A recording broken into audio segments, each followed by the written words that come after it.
De man van 21 en 24 jaar waren justermorgen in de wenning van haar ouden in Haas aangehouden. Ze werden verdacht van inbraken in Haas en Frenscher. We zijn bij de mannen thuis geweest en daar hebben we diverse spullen meegenomen. Een deel van die spullen is voor verder onderzoek. Nou, dan moet u bijvoorbeeld denken aan telefoons of computers. Maar een deel van die spullen is mogelijk ook van diefstal afkomstig, maar dat onderzoeken we nog. Haas en Frenscher binnen de laatste tijd het doelwit van inbrekkers.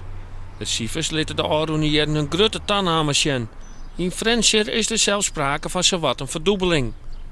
Dat zorgt voor een soort onrust in beide steden. De gemeente en politie binnen daarom in actie komen. Nou, we hebben een speciaal inbrakenteam opgericht dat zich met deze inbraken heeft beziggehouden. Maar we hebben ook een heel nadrukkelijk beroep gedaan op de inwoners zelf, wat ze zelf kunnen doen. Bijvoorbeeld het laten branden van de verlichting.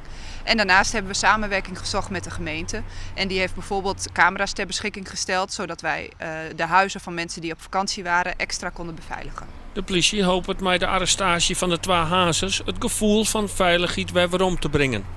We denken wel dat dit een goede start is in dit onderzoek. En we hopen uiteraard dat hiermee dat we die hoos hebben kunnen stoppen. Ja, want hoeveel mensen denk je hem nog aan te houden? Dat hebben we op dit moment nog niet precies inzichtelijk. Dat is ook afhankelijk van wat deze twee verdachten gaan verklaren in hun verhoren. Dus daar moeten we nog even afwachten.